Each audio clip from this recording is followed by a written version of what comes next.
Professor Moraru ist der Wirtschaftsreferent der rumänischen Botschaft in Berlin und eigentlich verwaltet alle wirtschaftlichen Probleme und die Beziehungen, ein Teil der Beziehungen zwischen den rumänischen und deutschen Unternehmen, die in Deutschland oder in Rumänien investieren wollen.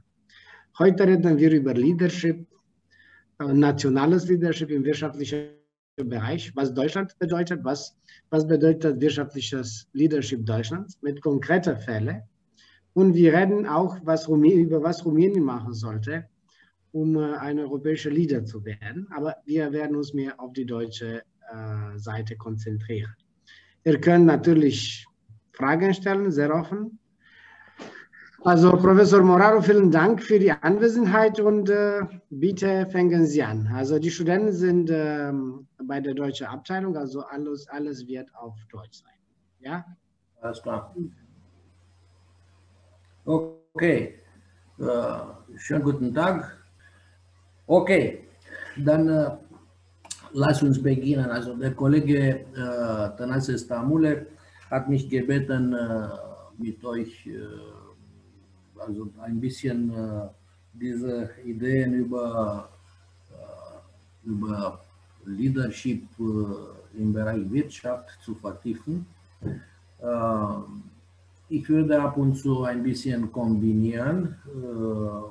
Ehrlich zu sein, ich habe alles vorbereitet auf Englisch, aber das ist kein Thema, können wir ruhig auf Deutsch wechseln. Ich würde Folgendes vorschlagen. Ich würde strukturieren so. Beispiele konkret aus dem Arbeitsbereich, was das heutzutage heißt, das ist meine Tätigkeit, heißt wirtschaftliche Diplomatie. Also Diplomatie im Bereich Wirtschaft. Und die Frage ist, inwieweit ist diese Tätigkeit mit Strategic Thinking verbunden und gebunden. Und ich würde eure Meinung hören. Also was meinen Sie? Also die wirtschaftliche Diplomatie soll sich eigentlich verbinden mit Strategic Thinking? Was meinen Sie?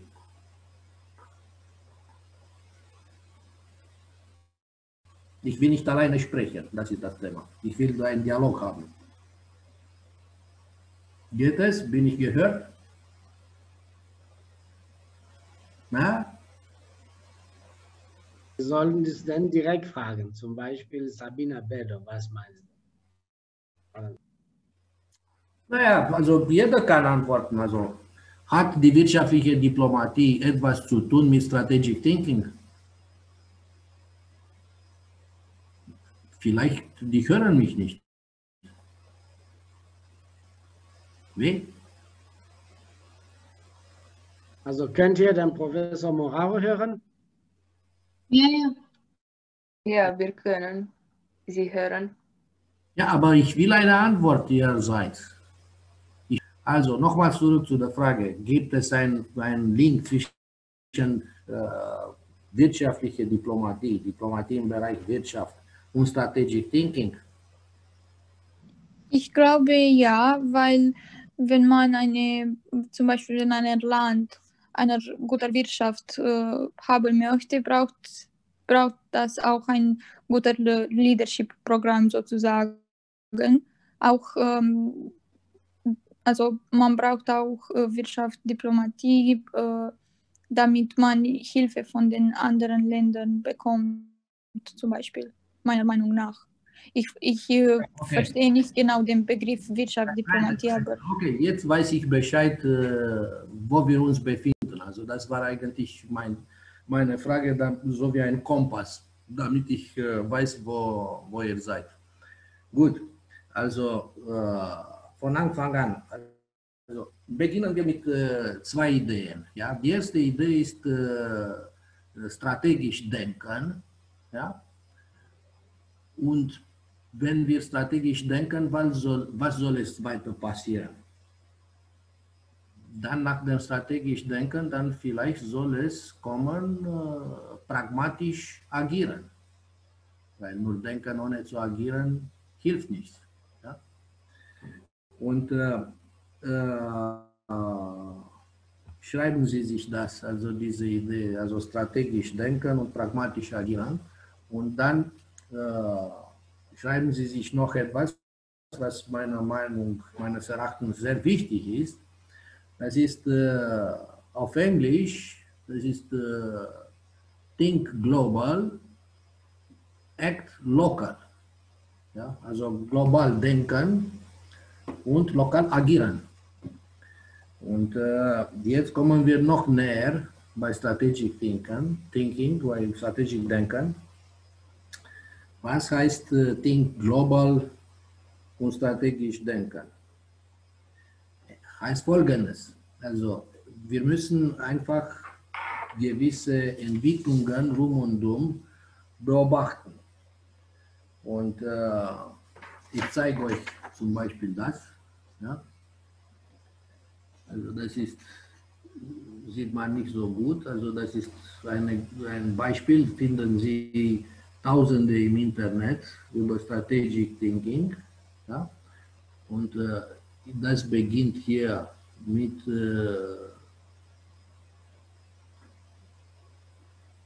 dem Schritt, das ist Systems Perspektive. Und ich habe ein Beispiel genommen für euch. Sieht man das? Das ist ich glaube, das sieht man jetzt, das ist E-Mobility. Sieht man das? Ja. Ja. Gut. Und wir haben jetzt ein Beispiel, das heißt E-Mobility, Elektromobility. Und dann sehen wir bei strategisch Denken, beginnen wir bei strategisch Denken, dann sehen wir, dass eigentlich rum und um unsere Autos wechseln von Kraftstoff, Diesel, Benzin, Richtung Milchhybriden, Richtung Plug-in-Hybriden, dann weiter zu Elektroautos. Und dann spricht man immer öfter über Wasserstoff. Wasserstoff, also Hydrogen. Ja? Und dann überlegen wir uns, okay, und was passiert bei uns zu Hause? Wenn wir sehen, dass hier draußen schon die ersten Schritte gemacht worden sind. Und dann es ist noch etwas ganz wichtig. Wir denken und wir machen uns Gedanken als Kunde, als Benutzer des Autos. Aber dann wir müssen uns auch Gedanken machen als zum Beispiel Verwalter eines Systems. Und Verwalter eines Systems kann sein natürlich einer, der ist CEO bei einer Unternehmen, ja, in einer Fabrik, also im Bereich Herstellung. Und hier haben wir eine Vielfalt, also Herstellung von was? Herstellung von Hybridautos, von Elektroautos, von Wasserstoffautos, und dann es kommt Herstellung von welchen Systemen, also von Elektrosystemen, Elektromotoren mit Batterien, mit Hybridsystemen, mit Antrieb, die können Energierückgewinnung von Rädern, von Bremsen und so weiter und so fort, oder andere Systeme mit Wasserstoff. Und das Ganze kompliziert sich ein bisschen. Und dann kommen wir immer näher von der Entscheidung am Niveau des Landes, also gerade wo der Kollege Stamule sich jetzt befindet, also bei der Regierung. Und die Regierungen müssen sich natürlich Gedanken machen, okay, über was? Heißt es, es ist auch ein Titel Energie und Herstellung von Energie, Transport von Energie und Lieferung von Energie bis zu der Kunde. Und das Problem ist, dass eigentlich die ganzen Netze noch nicht vorbereitet sind für so einen zukünftigen Verbrauch von Strom. Ja. Und hier, das ist reines Strategic Thinking, also das ist strategisch denken und pragmatisch handeln. Was heißt pragmatisch handeln in dem Bereich? Heißt eigentlich, dass die Regierung sagte, okay, wir beteiligen uns, wir unterstützen dieses Prozess und wir sind bereit, den Kauf von Elektroautos bis zu 10.000 Euro zu unterstützen. Das ist viel, das ist wenig, das ist eine andere Frage und darüber kann man eine Menge diskutieren. Das Problem ist, dass eigentlich das ganze System eines Landes, so wie Deutschland, noch nicht genügend vorbereitet für dieses Paradigmenwechsel. Und das ist nur ein Beispiel, das ist Elektromobility. Und was habe ich bis jetzt gesagt? Das ist nur ein Bruchteil und das ist nicht das Ganze, was im Bereich von Elektromobility sich überlegen kann. Dann, diese Elektromobility hat natürlich auch eine andere Säule, die heißt, habe ich schon erwähnt, Wasserstoff. Und jetzt sprechen wir über verschiedene Technologien. Wie wollen wir uns in der Zukunft bewegen von Punkt A nach Punkt B? Mit Batterien oder mit Wasserstoff? Wenn wir uns mit Batterien bewegen möchten, dann die Frage ist, und wo sind diese Batterien hergestellt in der Zukunft? Wo werden die hergestellt werden? Wenn die Batterien nicht ausreichend für die eigene Produktion, Autoproduktion in Rumänien hergestellt werden, dann werden wir in der Zukunft abhängig von Importen von Batterien bleiben.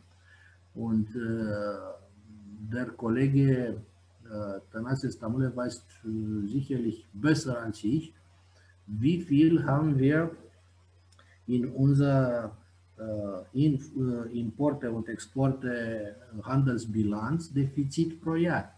Und wir sind pro Jahr bei ungefähr sicherlich minus 10 Milliarden Euro. Und wenn wir in der Zukunft vorbereiten, noch eine Linie dieses Handelsdefizits zu vergrößern, dann wird uns alle nicht so einfach sein, weil irgendwann, irgendwie und irgendjemand muss diese Gelder zahlen. Ja? Und man muss strategisch denken, okay, und was machen wir in der Zukunft? Wie handeln wir das? Okay, und jetzt noch ein Beispiel. Verstehen Sie dieses Beispiel bitte nicht als Kritik irgendeiner Regierung, nur als Arbeitsbeispiel, damit wir von gewissen Fehlern lernen können, so viel wie möglich, und damit wir nicht in der Definition der Dummheit von der Professor Einstein bleiben. Der hat gesagt und hat definiert und postuliert, immer dieselben Fehler zu machen und positive Ergebnisse zu erwarten, das ist die Definition der Dummheit. Und wir treffen uns gerade in diesem Moment, damit wir nach unserem Treffen vielleicht ein bisschen alle klüger sind. Und das heißt, dass zurück zu unseren Batterien. Irgendwann vor 3-4 Jahren, wir kommen zurück zu diesem Schema. Das heißt, hier ganz oben Elektromobility und Systems Perspective. Also wie heißt die Zukunft eines Systems? Und damals, ich habe berichtet persönlich nach Bukarest und habe die Regierung informiert, dass Elektromobility, das ist ein Thema und wir können nicht das zur Seite lassen und irgendwann in der Zukunft werden wir uns auch über Elektromobility Gedanken machen, weil hier geht es einfach um eine Formel, eine Gleichung, ja, was eigentlich jeder von uns und am meisten die, die sich an der Regierung befinden, die müssen diese Gleichung nicht vergessen. Und das ist die Gleichung des Bruttoinlandproduktes. Kann mir jemand sagen, welche sind die ganz schnell und kurz und knackig, welche sind, wie lautet diese Gleichung an? Sabina Böde, sehe ich. Ja, Konsum plus Investitionen plus Staatsausgaben plus Export minus Import. Ja, sehr gut. Gut, dann sind wir bei, was habe ich gerade erwähnt, diese Exporte minus Importe. Und wenn diese Importe, manchmal das ist dargestellt als X minus M, und wenn diese X, die Exporte, kleiner als die Importe M sind, dann haben wir dieses Handelsdefizit, was habe ich gerade erwähnt, über 10 Milliarden Euro pro Jahr. Und warum müssen wir uns über Elektromobility Gedanken machen? Weil diese Elektromobility kann uns einfach abhängig von Importen machen. Oder wenn wir rechtzeitig agieren, dann können wir uns eine gewisse Unabhängigkeit rechtzeitig organisieren. Ja? Das heißt im Klartext, jetzt Arbeitsbeispiel, konkret und zur Sache. Vorschlag seitens unserer Institution hier war, zu der Entscheidungsträger in Bukarest in diese sogenannte strategische Sinfonie, die habe ich schon erwähnt. Passen Sie gut auf. In Brüssel hat sich organisiert eine Allianz für Batterien. Und warum hat sich in Brüssel diese Allianz für Batterien organisiert? Also Elektrobatterien fürs Auto, nicht Batterien für Laternen oder Smartphones. Und weil die wollen eine gewisse Unabhängigkeit und Konkurrenzfähigkeit Europa gewährleisten, und durch diese Allianz, ja, die EU-Länder alliieren sich mit was? Alliieren sich mit Gedanken, mit Interactions, also mit Zusammenarbeit und mit Projekten. Und für das gibt es spezielle Linien der Finanzierung, die wurden von EU gedacht. Und die heißen IPCEI, das ist, ich buchstabiere, das ist Ida, Paula, Cäsar, Eleonore, Ida, IPCEI. Und was macht diese IPCEI-Linie? Also die IPCEI-Linie, ich werde auch später noch ein Beispiel geben, das heißt im Klartext Important Project of Common European Interest, das heißt IPCEI. Das ist auf Englisch, die Abkürzung kommt aus der englischen Sprache.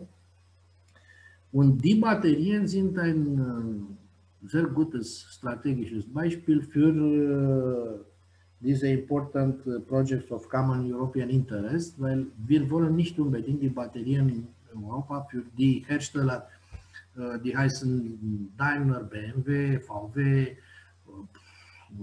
weiß ich nicht, Alfa Romeo, Renault, und so weiter und so fort, ja, Seat importieren aus China und Korea.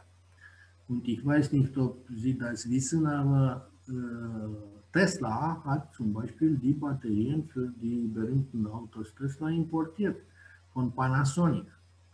Und die wurden nicht unbedingt in Japan hergestellt, was Panasonic eine japanische Firma ist. Die wurden in China hergestellt. Und heutzutage die Tesla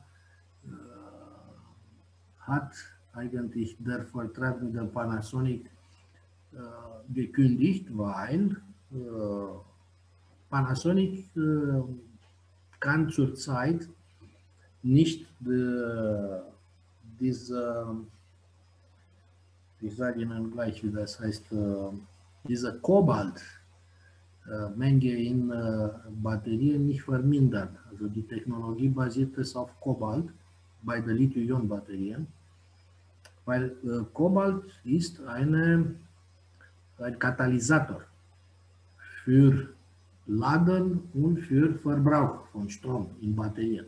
Und damit die Batterien bei dem Laden und bei dem Verbrauch nicht zu heiß werden, ja, oder sogar brennen, dann braucht man diese Mineralien drinnen, dieser Kobalt als Katalysator der Reaktion.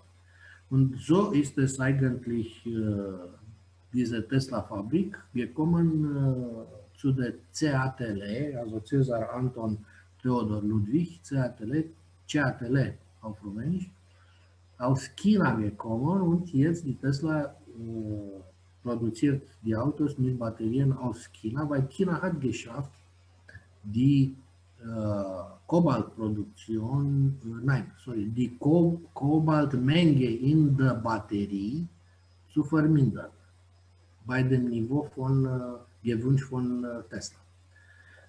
Und jetzt sind wir bei einem riesen strategisch denken Beispiel.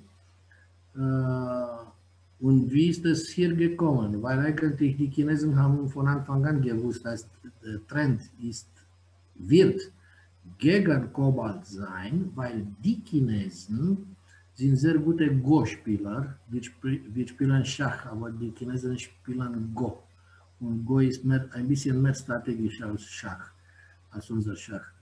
Die Chinesen haben von Anfang an gewusst, dass das ganze E-Mobility wird sich basieren auf Lithium und auf Kobalt.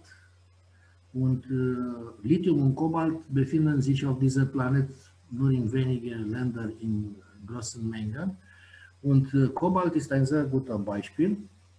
Sie können auch das im Internet finden, glaube ich, natürlich.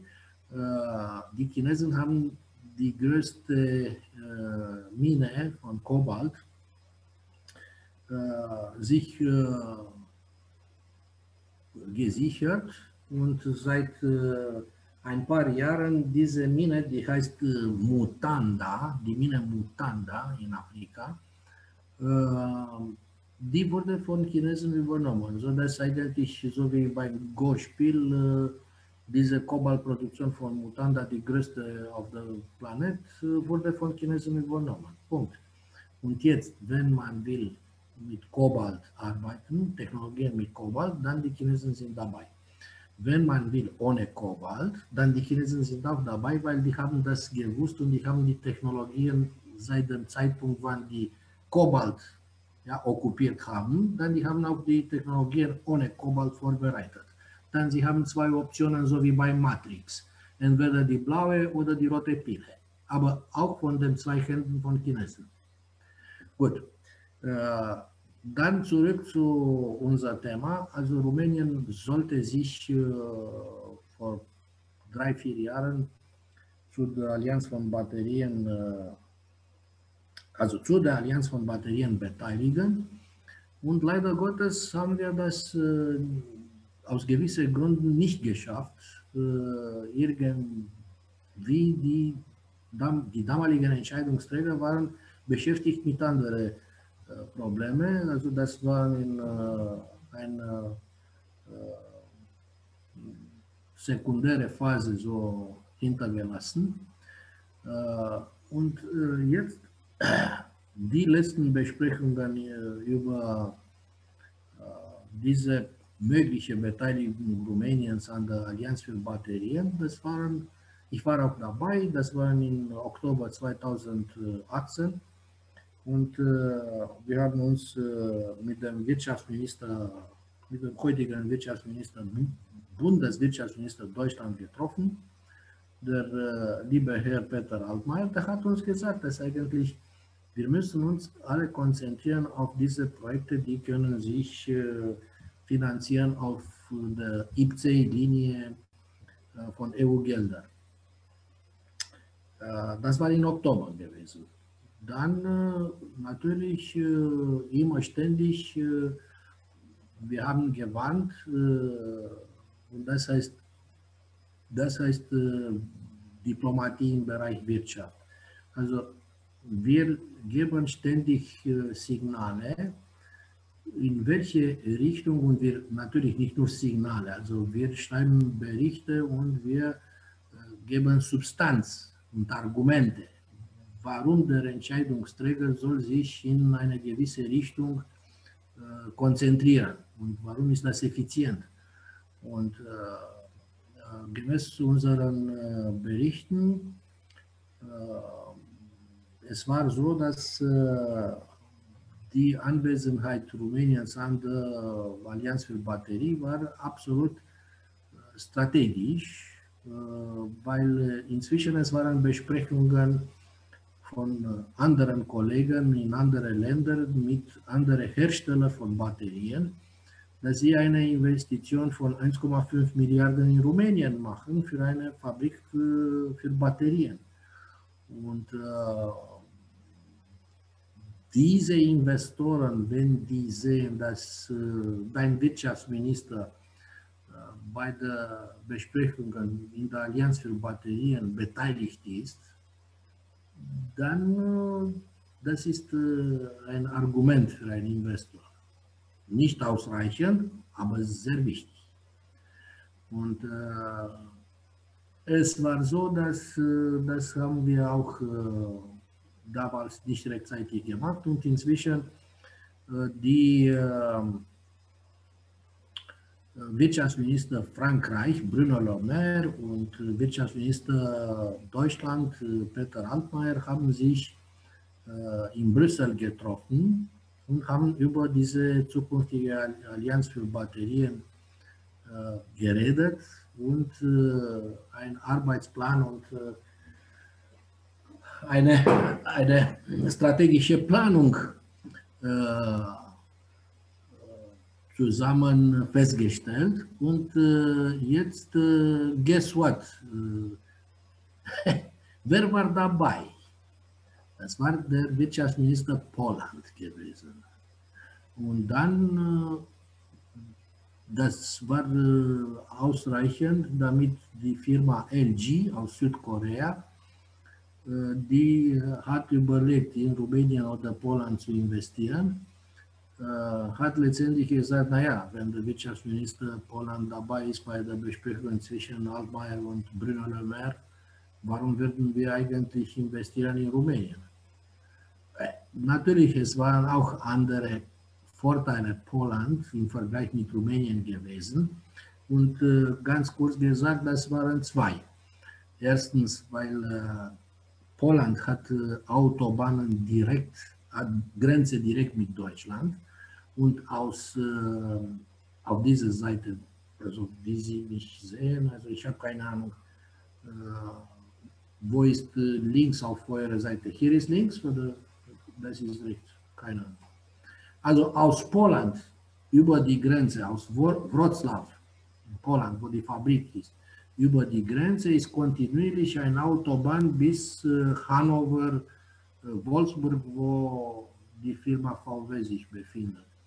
Und die Batterien sind geliefert innerhalb von vielleicht 8 Stunden maximal mit dem LKW direkt ex-Works Wrocław direkt nach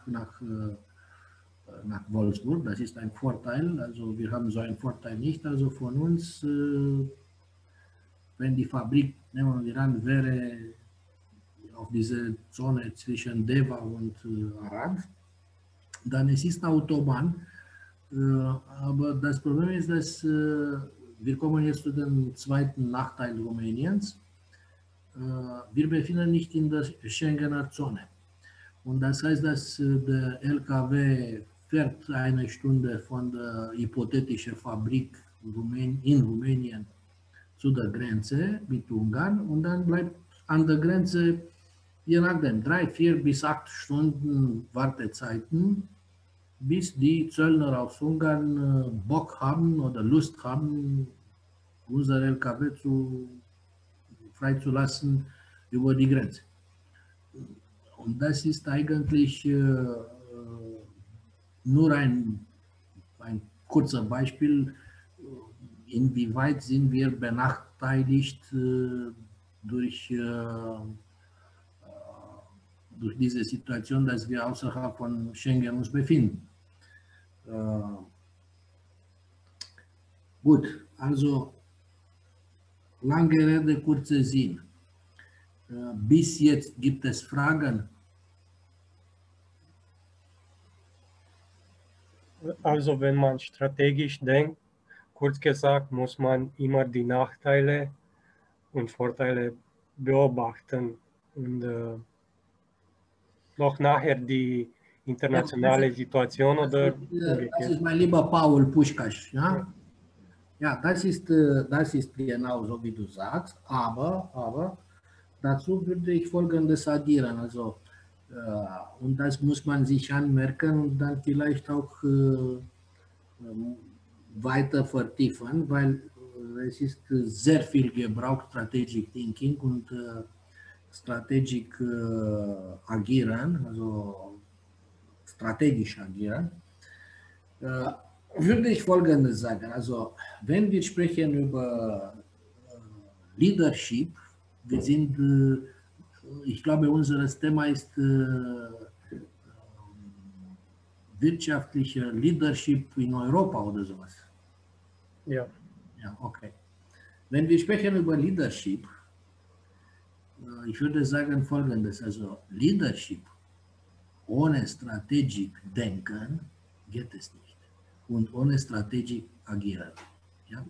Weil eigentlich ein Leader, ja, beginnt ein Leader zu sein, ab dem Moment, wenn er schafft, strategisch zu denken und strategisch zu agieren. Und hier muss man auch die Sachen nicht so, ich würde Folgendes als Beispiel benutzen, also nicht linear oder so in ein Plan sehen. Nein, also hier ist multidimensional, ja, also 3D. Ja, weil eigentlich zurück zu was habe ich bis jetzt gesagt. Also erstens, wir haben einen Plan, das ist Lokalebene und ein Plan, das ist multilateral. Also erinnern Sie sich, wir müssten auf Multi-Ebene agieren in Brüssel, aber mit Deutschland und mit Frankreich auch dazu und auch mit Effekten in bilateraler Ebene, um einen Investor aus Südkorea zu überzeugen, in Rumänien zu investieren. Also kombinieren sich die Sachen. Ja? Und immer muss man eigentlich diese Schritte im Voraus sehen. Also meines Erachtens die Modelle, die eigentlich bekanntesten sind von Leadership, sind meines Erachtens sind 3 und dementsprechend die Struktural- und die Instrumental- und die Direktionalmodelle. Ja? So würde ich strukturieren. Ja? Und diese Struktur von 3 Modellen, also diese Struktural-, Instrumental- und Direktionalmodellen, die kombinieren sich in eine Art und Weise, die heißt eigentlich Synergie. Also jeder kann zu dem anderen Modell mehr Treibstoff bringen und mehr Unterstützung. Also die unterstützen sich gegenseitig, die 3 Modelle. Und wenn Sie mir erlauben, das passierte sehr gut in Deutschland. Also Deutschland ist ein sehr gutes Beispiel in dem Bereich. Also die schaffen diese 3 Modelle hier in Deutschland. Als Land, Deutschland hat sich immer ständig nach der Wende und nach der Wiedervereinigung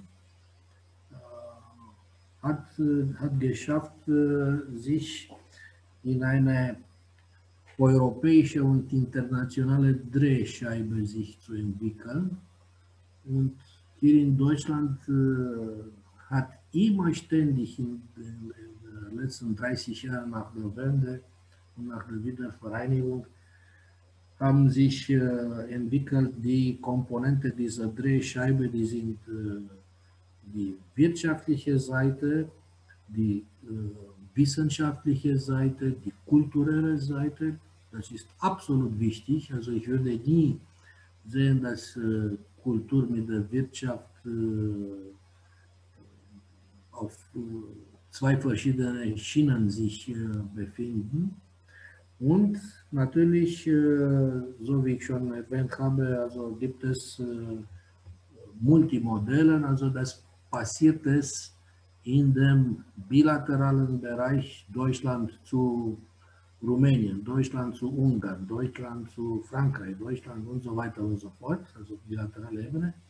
Und auch auf multilateraler Ebene innerhalb von EU und auch auf internationaler Ebene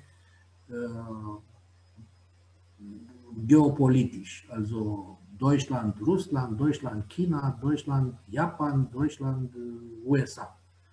Ja? Und warum nicht Deutschland, Afrika, das ist auch sehr wichtig. Und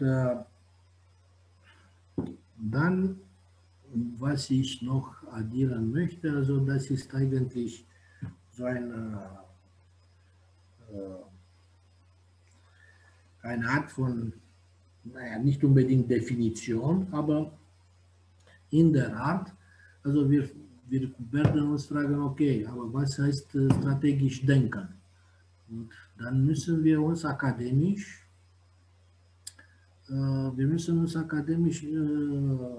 einigen, also vielleicht eine Definition könnte sein,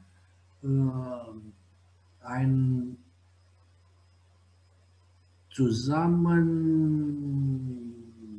eine Art von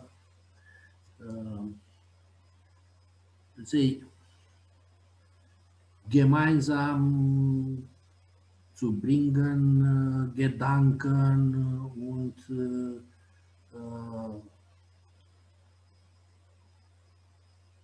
zusammenarbeiten. Also muss man kombinieren bei diesem Strategic Thinking. Ich schätze, was wollen wir als Ziel erreichen?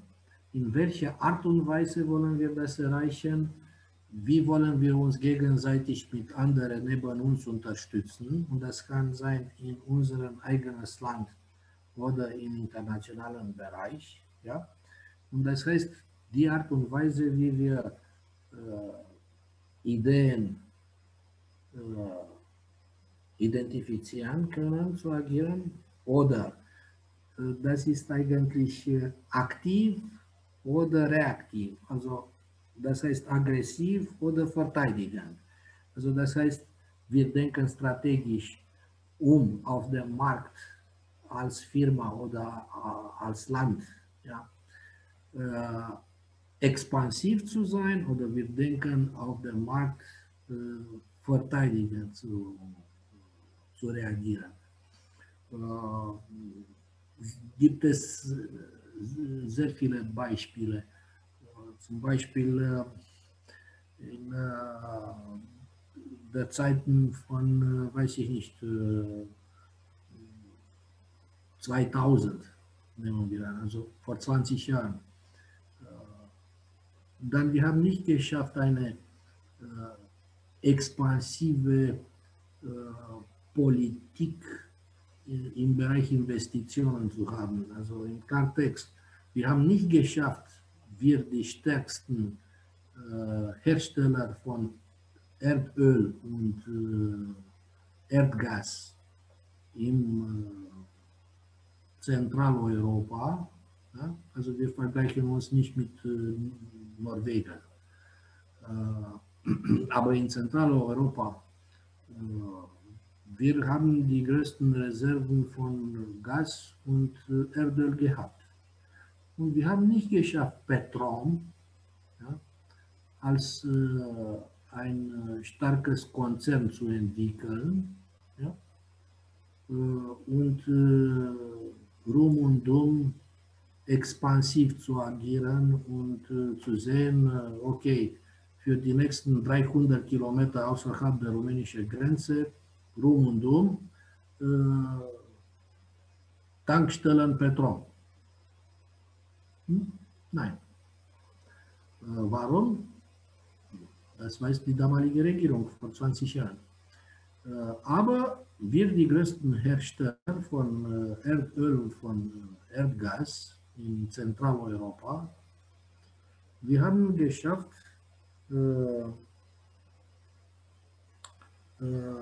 dieses Konzern zu privatisieren. Ja? Und sind andere gekommen, in dem Fall ÖMV, ja?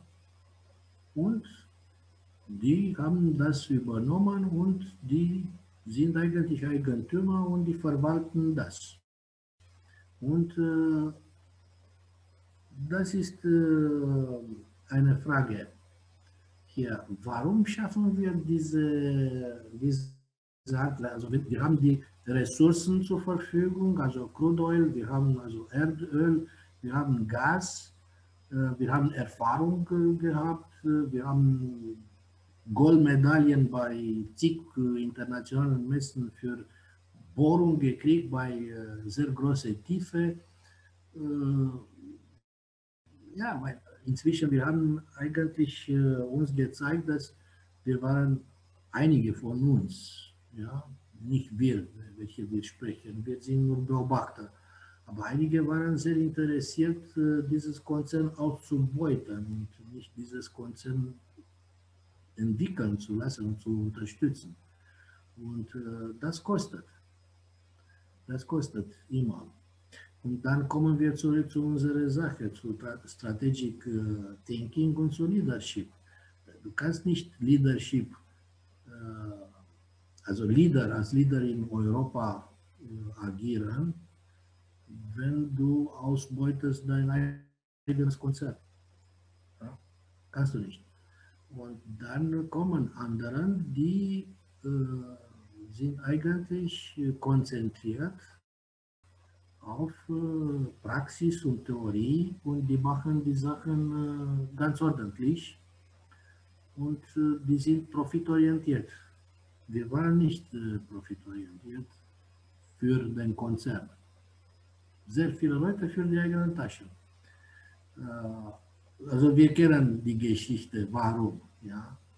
Das Problem ist, dass eigentlich ein Leader in einem Bereich zeigt seine eigenen Stärken. Und das heißt nicht unbedingt, das ist ein Wettbewerb und die anderen müssen verschwinden, weil ich muss der Letzte und der Einzige sein. Nein, nicht unbedingt.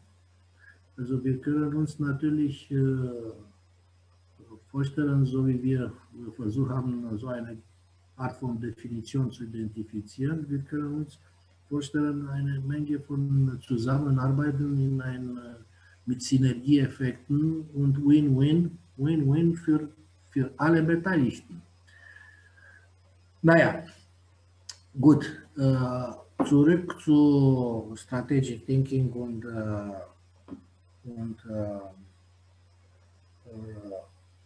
wirtschaftlicher Leadership und zu E-Mobility.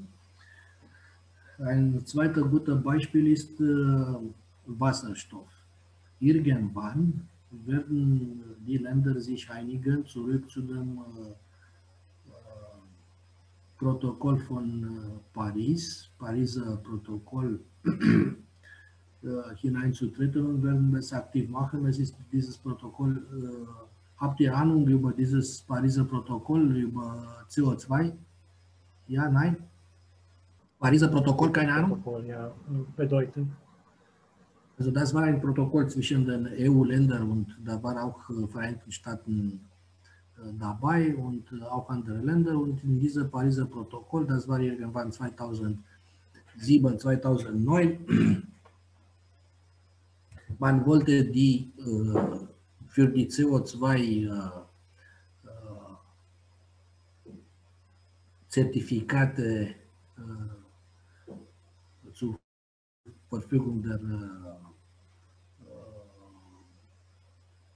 Firmen, Konzernen, die Umweltverschmutzung machen. Diese Zertifikate wurden mit einem Haircut von 20% gestellt. Also alle waren short.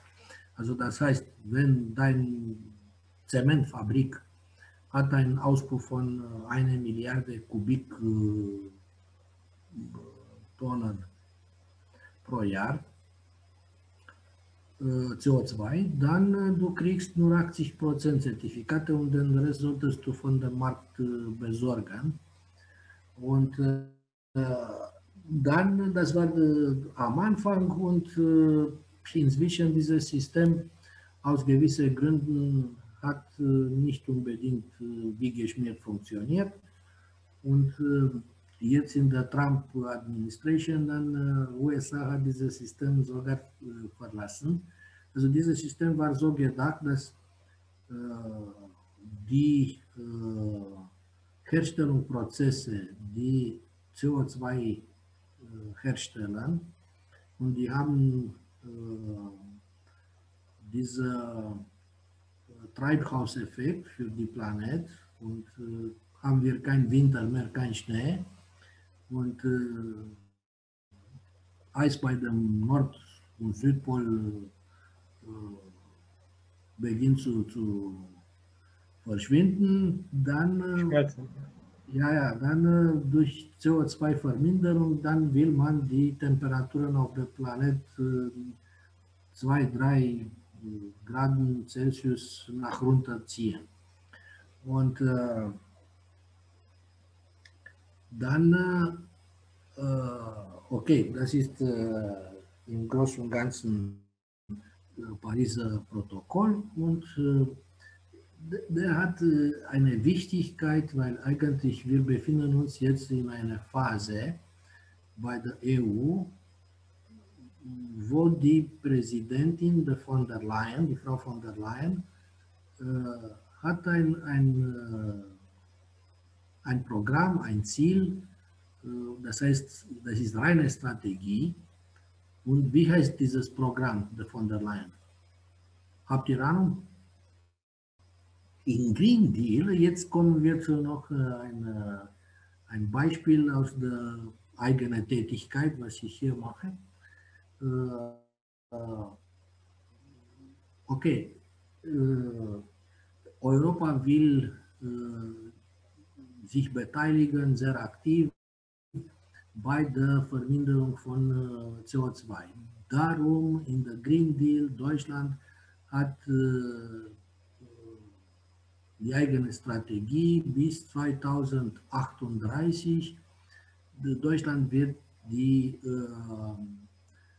Kohle, die Minen für Kohle werden geschlossen sein und das heißt, dass eigentlich Deutschland steigt aus der Kohle. Und natürlich, das hat gewisse Nachteile für die Leute, die kriegen ihren Lohn in dem Bereich Mining und gibt es auch soziale Probleme und muss man neue Technologien entwickeln ohne CO2-Auspuff, weil eigentlich, wenn die Kohle brennt, um Wasser zum Kochen zu bringen, dann das macht eine Thermozentrale. Ja? Also eigentlich Riesenmenge von Kohle brennen, ja, und dann das Wasser in Riesenbehälter kommt zu dem Kochpunkt, pardon, und dann dieser Dampf kommt draußen durch eine Turbine und die Turbine macht Energie und dann der Rest von Dampf kommt für unsere Zentralheizung und das heißt Cogeneration, da? Cogenerare în limba română. Adică se generează energie electrică, se generează căldură. Aber durch Kohle. Und dann durch Verbrennung von Kohle ist CO2-Auspuff wie verrückt. Ja? Und das will man eigentlich in 2038 stoppen, raus aus der Kohle. Und gibt es auch bei uns solche Sachen, also gibt es Turceni, Rovinari und so weiter, Craiova, Elcen, București și așa mai departe. Die brennen Kohle und anderen brennen Erdgas. Und hier sind wir bei Strategic Thinking. Und wie wollen wir das machen? Also wir müssen rechtzeitig uns vorbereiten, diese Riesenmengen von Energie abzudecken. Also Turceni, Rovinari und die anderen, die befinden sich bei über 1000 Megawattstunde. Ja? Also dann braucht man dazu ausreichende Energiequellen, weil anders, wenn wir das nicht rechtzeitig machen, dann wir werden abhängig von Importen von Energie bleiben. Und das ist eigentlich unakzeptabel, weil das kostet einfach zu viel. Das können wir nicht abdecken. Das ist ganz einfach gesagt, das ist nicht nachhaltig. Und Wasserstoff, das ist eine Lösung. Wasserstoff, was heißt das? Also es sind Technologien, die benutzen Wasserstoff in sogenannten Brennzellen und Wasserstoff, ja, in der Brennzelle. Ja, Brennzelle ist so wie ein Blackbox. Ja, und diese Brennzelle hat eine spezielle Technologie drin. Ja, die Brennzellen sind nicht unbedingt ganz groß. Also so wie eine Brennzelle für einen Bus, ja, also Stadtbus, so wie unsere Mercedes Citaro in Bukarest, so eine Brennzelle für so einen Bus, der fährt täglich und braucht eine 700 Kilometer Unabhängigkeit zu fahren. So eine Brennzelle ist so groß so wie ungefähr so wie ein Akkordeon, nicht größer. Also sind ganz klein. Aber dort drinnen passiert etwas magisch. Also die chemischen Substanzen reagieren und auf diese Reaktion von H2, also von Wasserstoff, dann kommt draußen beim Auspuff Dampf und Wasser. Und das heißt, dass eigentlich die Busse, die verbrauchen von dem eigenen Tank nicht mehr Benzin oder Diesel, sondern Wasserstoff. Und Wasserstoff kommt in der Brennzelle und Brennzelle bringt draußen auf dem Auspuff Wärme, Dampf und dazu gibt es auch Strom. Und Strom geht es in eine Reihe von Batterien als Puffer. Ja? Die Batterien spielen die Rolle von Puffer. Und dann dieser Strom, der ist hergestellt von der Brennzelle, kommt in der Elektromotoren und das Auto bewegt sich elektrisch. Und die Wasserzellen sind heutzutage funktionell in Deutschland für die LKWs und ein LKW kann natürlich nicht Batterien benutzen, weiß ich nicht, 500 Tonnen von Ware von A nach B 600-700 Kilometer zu transportieren. Geht es nicht rein elektrisch. Aber mit Wasserstoff im Tank und mit Brennzelle, ein LKW kann diese 700-800 Kilometer unabhängig fahren bis zu der nächsten Tankung. Ja? rein elektrisch und Auspuff von Dampf von Wasser. Und jetzt ist die Frage, okay, und wie bekommen wir Wasserstoff, Hydrogen? Wir bekommen Wasserstoff, Hydrogen, wie wir in der Schule gelernt haben, durch Elektrolyse. Und es gibt zwei Arten von Elektrolyse. Elektrolyse für Süßwasser und Elektrolyse für Salzwasser aus dem Meer. Und was braucht man dazu? Braucht man dazu die Riesenelektrolyseure, die können einfach Wasser mit Strom in H2 zur Seite und O zur Seite, H2O, ja, H2O. Also H2 haben wir zwei Wasserstoffmoleküle und eine Moleküle haben wir O, einfach O. Das heißt, von Elektrolyseur kriegt man Sauerstoff, der ist auch für Industrie nutzbar und Medizin, für Siderurgie und so weiter, weil es ist ein Verstärker von Verbrennung, Oxygen, also Sauerstoff. Und H2 ist natürlich zu speichern für die zukünftigen Autos und Lokomotiven und Schiffe und LKWs. Und jetzt ist es die Frage, genauso wie ich von Anfang an gesagt habe, welche ist der erste, Huhn oder Ei? Wie machen wir?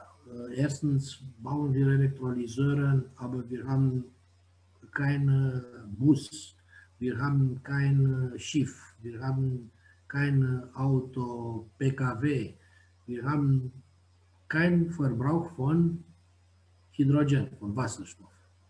Warum würden wir so einen Hydrolyseur bauen und was machen wir mit dem Wasserstoff? Wer ist der Käufer? Wir blockieren uns oder was machen wir? Und hier brauchen wir ein bisschen Strategic Thinking. Und wenn wir gut denken, dann es kann sein, dass wir könnten Chancen haben, regional wichtig zu sein und ein bisschen von dem Leadership in einen Bereich in unsere Richtung zu ziehen. Ja? Und wir haben uns überlegt, vielleicht die Donau wäre eine sehr gute Lösung. Und das heißt, dass eigentlich wir dürfen Wasser nicht aus der Tiefe herausnehmen, zu elektrolysieren und in Wasserstoff zu umwandeln, weil Wasserstoff in der Tiefe, das ist strategisch. Und das dürfen wir nicht anfassen. Das ist nur zum Trinken. Und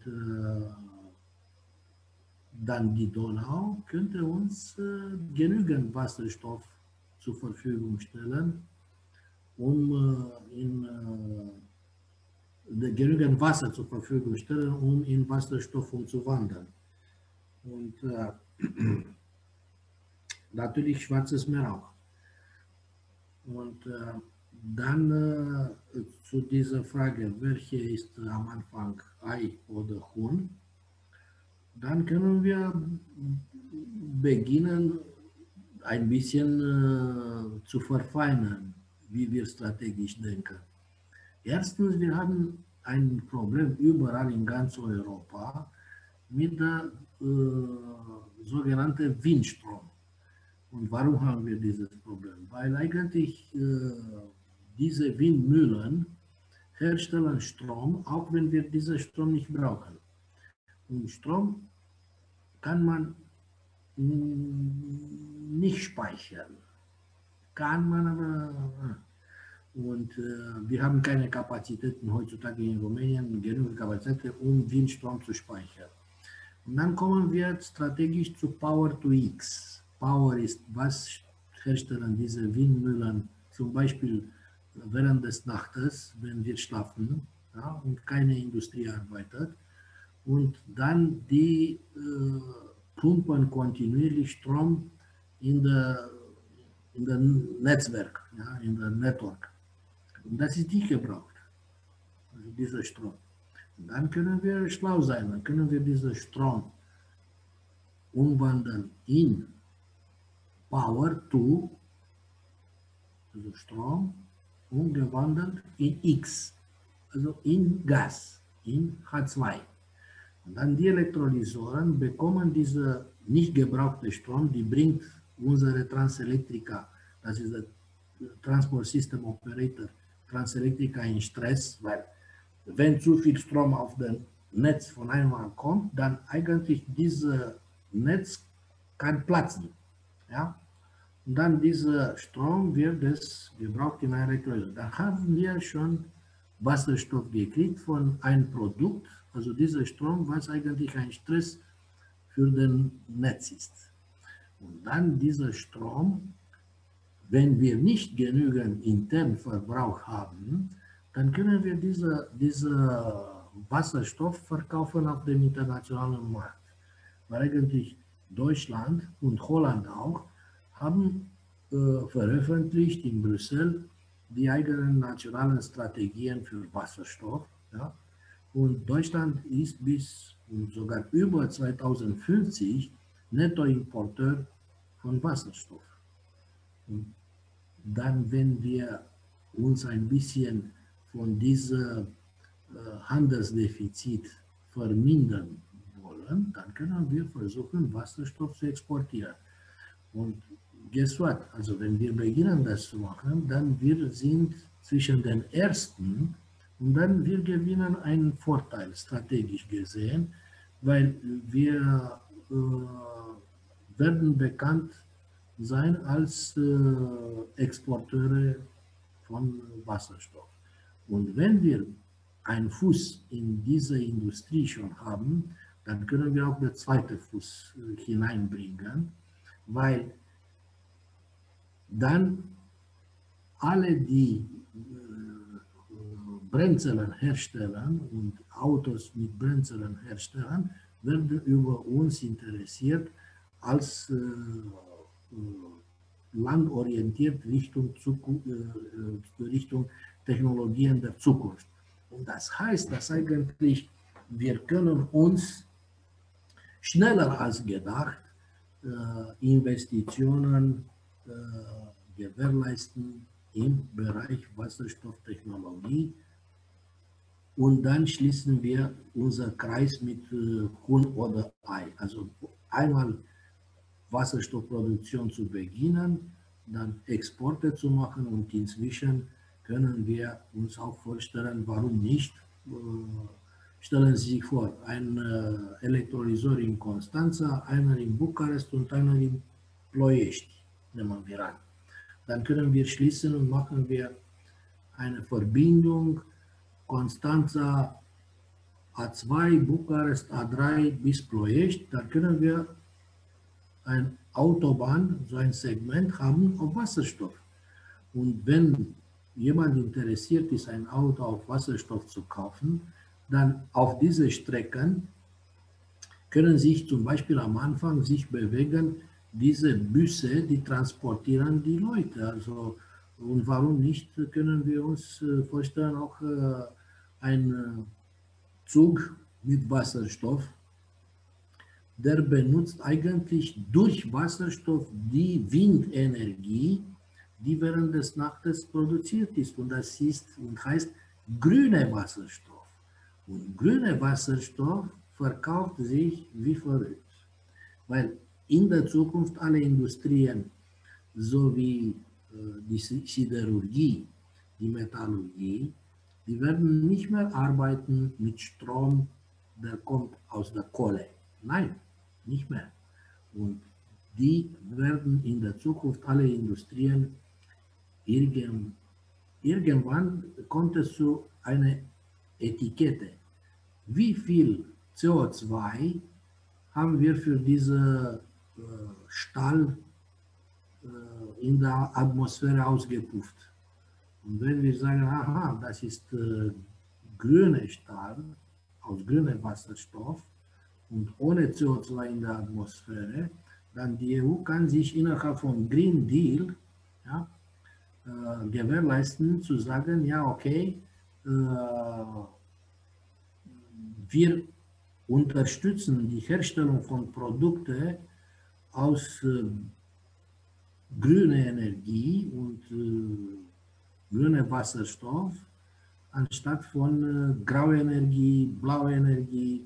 Also grau sind Mischungen mit Gas, mit Erdgas, GPL und sind definiert die Farben. Was uns interessiert ist, Richtung Grün uns zu orientieren.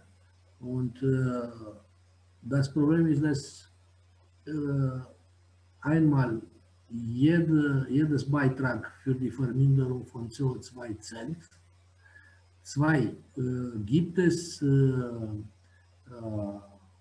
EU-Förderungsmittel für diese Technologien, grüne Technologien. Drei, die Exporte sind mehr oder weniger garantiert. Vier, wir kriegen Spillover-Effekt durch Transfer von Technologien. Vier, wir kriegen in der Technischen Universität Rumäniens auch natürlich einen Wechsel von Curriculum, weil eigentlich die Studenten in der Polytechnik, die müssen eigentlich auch sich in dem Bereich spezialisieren. Ja? Und natürlich, wir erfüllen uns unsere Ziele, um diese CO2-Fußabdruck in den Großstädten Rumäniens zu vermindern. Weil im Moment, sprechen wir ehrlich, in Bukarest, es ist ein bisschen nicht angenehm zu atmen, den ganzen Auspuff im Zentrum. Und das war mein Lieblingsbeispiel mit dem Wasserstoff. Und warum gerade Wasserstoff? Weil, wie gesagt, gibt es so viele positive Effekte, die sind natürlich auch wirtschaftlich hochinteressant. Und das Komische ist, dass alles drum und dran bringt positive Effekte und Vorteile. Und wir haben keine negativen Effekte und keine Nachteile. Und warum sollten wir das nicht machen? Ja? Also wir gewinnen im Endeffekt Geld und Arbeitsplätze und Transfer von Know-how. Also Leute, die mehr über den Prozess wissen. Ja? Ich würde sagen Folgendes zum Schluss. Also Economic Leadership sieht man heutzutage, das ist eine riesen Auseinandersetzung für Economic Leadership, zum Beispiel zwischen USA und China.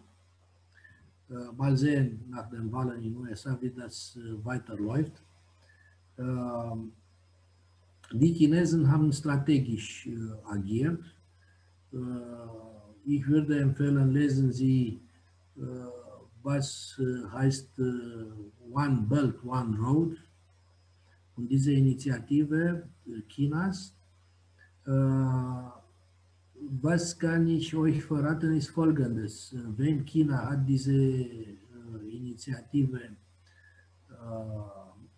offiziell mitgeteilt, sehr viele waren sehr skeptisch gewesen und haben vermutet, naja, okay, jetzt die Chinesen machen One Belt, One Road, also das ist eine direkte Schiene aus China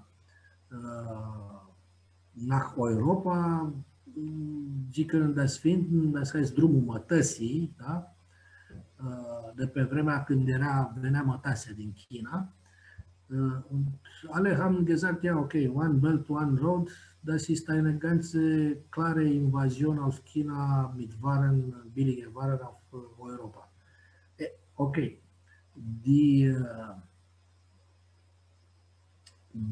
Deutschen haben Folgendes gesagt, also die Schlussfolgerung in Deutschland war so, also wenn die Chinesen beginnen nach Europa ein Tunnel zu bohren, also diese One Belt, One Road, ein Tunnel zu bohren, dann unsere Pflicht ist, aus Europa Richtung China entgegenzukommen.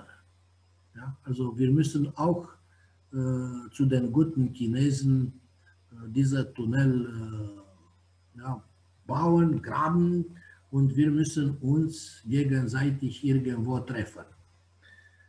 Okay, dann, ich weiß nicht, die Meinungen waren natürlich geteilt, es waren auch Witze dazu gemacht worden, also man signalisiert nach rechts und biegt mit dem Auto nach links. Ja. Aber naja, lassen wir die Witze, trotzdem, die Wahrheit ist so wie ist. Also naja, und dann natürlich, die Chinesen sind gekommen mit sehr vielen Angeboten. Das bekannteste ist die Huawei-Geschichte. Dann trotzdem wurden festgestellt gewisse Koordinaten, das zu anderen Entscheidungen gebracht haben. Und zusammenzufassen würde ich sagen, dass im Großen und Ganzen es gibt zwei Definitionen meines Erachtens. Die sind vielleicht knackig von Economic Leadership. Also die erste Definition ist gebunden mit Innovation und sogenannten Leading Sectors. Und das ist eigentlich die Leadership eines Landes, also Leadership eines Landes in Verkauf von gewissen anerkannten, überall anerkannten und gewünschten Waren und gemäß den letzten Standarden von Technologien. Und damit dieses Land erreicht eine dominierende Position auf dem Markt. Und auf dem Beispiel Deutschland natürlich, jeder wird ein BMW kaufen oder ein Daimler, ein Mercedes oder Maschinentools, Werkzeuge und deutsche Technologie in China, in den USA, in Russland und Afrika, Südamerika, überall auf dieser Planet. Also die deutsche Wirtschaft hat geschafft, eine dominierende Position in den meisten Industriesektoren zu sichern. Und das ist die erste Definition. Also die Wörter sind in der ersten Definition. Leadership ist, heißt, also nicht ist, heißt Innovation in Leading Sectors. Und die zweite Definition ist gebunden mit Politik, weil Wirtschaft und Politik sind immer gebunden, so wie Ei und Huhn. Also das ist eigentlich die Verantwortung eines Landes für die internationale Zusammenarbeit so viel wie möglich in Win-Win-Situationen. Und hier Deutschland, Frankreich, Italien, Spanien auch und natürlich wir aus Zentral- und Osteuropa, wir bemühen uns alle, so viel wie möglich innerhalb von EU zu gewährleisten. Jetzt sind das ist total unangenehm. Wir sind hart getroffen alle und ich hätte zum Beispiel Lust haben, nach Bukarest zu reisen und direkt dieses Vortrag in einem Hörsaal zu halten, aber das kann ich nicht. Also das ist Covid. Aber meine Situation es ist total unwichtig. Sehr wichtig ist, was passiert es weiter in diesen Covid-Zeiten mit unseren Firmen, mit unserer Wirtschaft, mit unseren Arbeitsplätzen und mit unserer gemeinsamen Währung und mit der Rettung der Wirtschaften, erstens der EU-Zone durch die Programme von EU und dann die ganze EU-Wirtschaft der anderen Länder, die sind noch nicht in der Eurozone. Und für das braucht man natürlich Strategic Thinking. Und einige von uns schaffen auch nicht nur strategisch zu denken und zu agieren, die schaffen auch, sich zu positionieren als wirtschaftliche Leader. Und so wie jeder Zug hat auch eine Lokomotive. Und einige sind, diese sogenannten Leader, sind die Lokomotiven des EU-Zuges. Liebe Herrschaften, wenn noch Fragen sind, dann ich stehe Ihnen so sehr gerne zur Verfügung. Also haben Sie noch Fragen, bitte? Okay, dann vielen Dank, Professor Moraro. Vielen Dank für Bis zum nächsten Mal, sagen Sie mir. die Vorlesung und bis nächstes Mal. Vielen Dank für alles. Und auch vielen Dank zu den Studenten. Wir sehen uns am Dienstagmorgen.